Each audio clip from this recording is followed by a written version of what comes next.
ভবিষ্যতে যদি কোনো কাজের ওয়াদা করি অথবা বলি ভবিষ্যতে আমি অমুক কাজ করব, তাহলে অবশ্যই আমাকে আপনাকে ইনশাল্লাহ বলতে হবে। এটাও একটি জরুরি বিষয়। কেমন জরুরি বিষয়? নবী করিম সাল্লাল্লাহু আলাইহি ওয়াসাল্লামের একটি ঘটনার মাধ্যমে আমি আপনাদেরকে বোঝানোর চেষ্টা করি।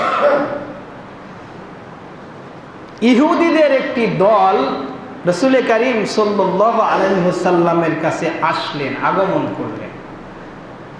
আগমন করে রাসূল করিম সাল্লাল্লাহু আলাইহি ওয়াসাল্লামকে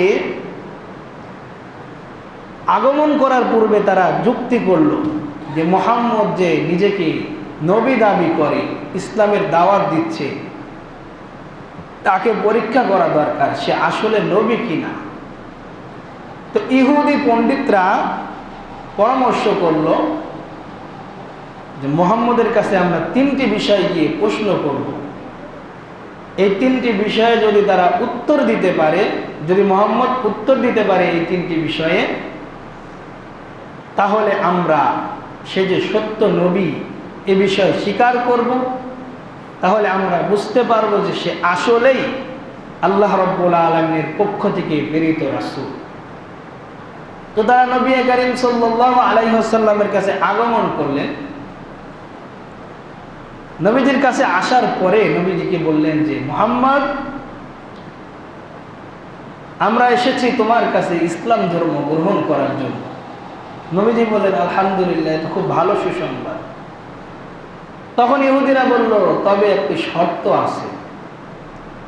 শর্ত হচ্ছে আমরা যা প্রশ্ন করব এই প্রশ্নের যদি উত্তর দিতে পারেন, এই প্রশ্নগুলোর যদি উত্তর আমরা পাই, তাহলেই না ইসলাম ধর্ম গ্রহণ করব, অন্যথায় গ্রহণ করব না। নবীজি বলেন ঠিক আছে, তোমরা আমাকে প্রশ্ন করো, বলো তোমাদের কি প্রশ্ন। ইহুদিরা বললেন আমরা তিনটি বিষয় জানতে চাই। এক নম্বর বিষয় হচ্ছে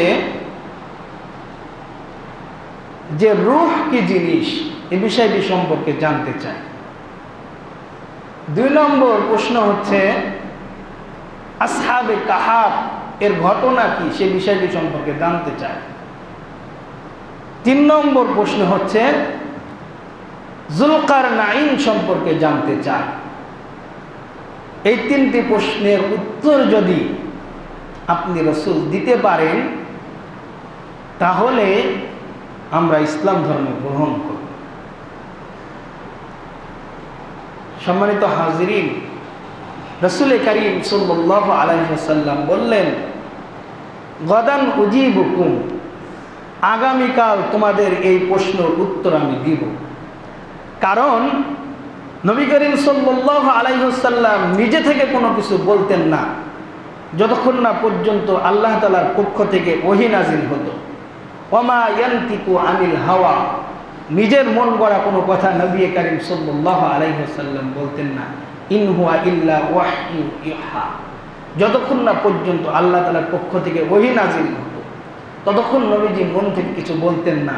প্রত্যেকটি কথা নবীজির কথা, প্রত্যেকটি কথা হচ্ছে আল্লাহ তাআলার পক্ষ থেকে। আল্লাহ তাআলা যা বলতেন নবীজি তাই বলতেন, আল্লাহ তাআলা যা বলতেন না নবীজি তা বলতেন না। তো নবীজি ইহুদিদেরকে বললেন গাদান মুজিবুকুম, তোমাদের এই প্রশ্নের উত্তর আমি আগামীকাল দিব। কিন্তু নবীজি ইনশাল্লাহ বলতে ভুলে যান, ইনশাল্লাহ বলেন না। ইনশাল্লাহ না বলার কারণে নবীজির কাছে ওহী আসে না, ওহী বন্ধ হয়ে গেছে। ইনশাল্লাহ কেমন গুরুত্ব দেখে। পরের দিন কাফেররা, ইহুদিরা নবীজির কাছে আগমন করলেন, বললেন মুহাম্মদ বলো, তিনটি প্রশ্নের উত্তর দাও। নবীজি বললেন গাদান উজিবুকুম, আগামীকাল দিব।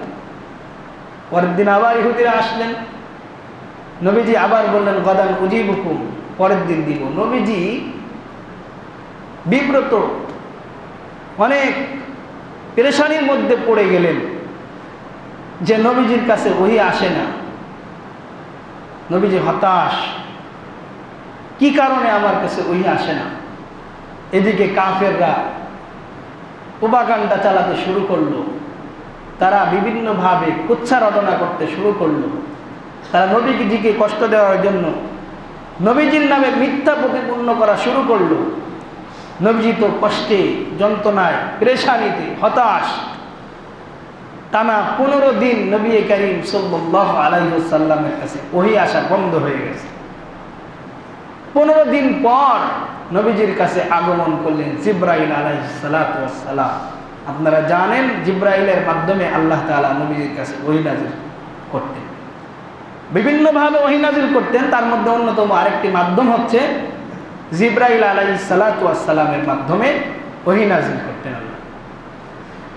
নবী করিম সাল্লাল্লাহু আলাইহি ওয়াসাল্লাম হযরত জিবরাইল আলাইহিস সালাতু ওয়াস সালামকে দেখে কন্দন করে দিলেন, জিবরাইল বলো, কি এমন অপরাধ করেছি যার কারণে আমার কাছে ওহী আসা বন্ধ হয়ে গেছে?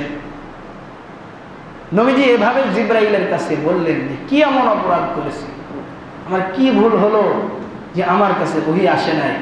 তখন নবীজিকে হযরত জিবরাইল আলাইহিস সালাতু ওয়াস সালাম বললেন, হে নবী, ওয়ালা তাকুলান্না লিশাইইন ইন্নী ফাইলুন যালিকা গাদা ইল্লা আইয়াশা আল্লাহ।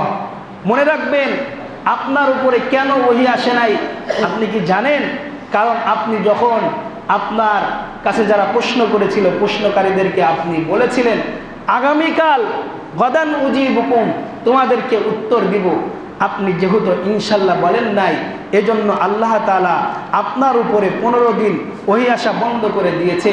এটার মাধ্যমে আপনার উম্মতদেরকে শিখাবে এবং শিখাচ্ছে, আদব শিখাচ্ছে। আগামীতে যদি কোনো কথা বলতে হয় অবশ্যই, ভবিষ্যতে যদি কোনো ওয়াদা করতে হয় অবশ্যই যেন ইনশাল্লাহ বলে। আল্লাহ তাআলা আয়াত নাযিল করলেন কি, ওয়ালা তাকুলান্না লিশাইইন ইন্নী ফাইলুন যালিকা গাদা।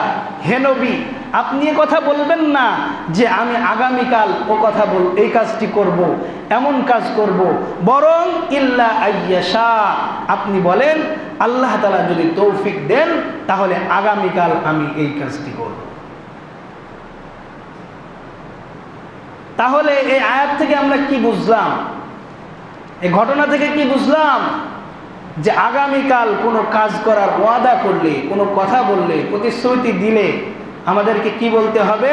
ইনশাআল্লাহ। বলেন বলেন, কি বলতে হবে? ইনশাআল্লাহ। এটা বলতে হবে আমাকে আপনাকে, যে আল্লাহ যদি তৌফিক দেন তাহলে আমি এই কাজটি করব। তো আল্লাহ তাআলার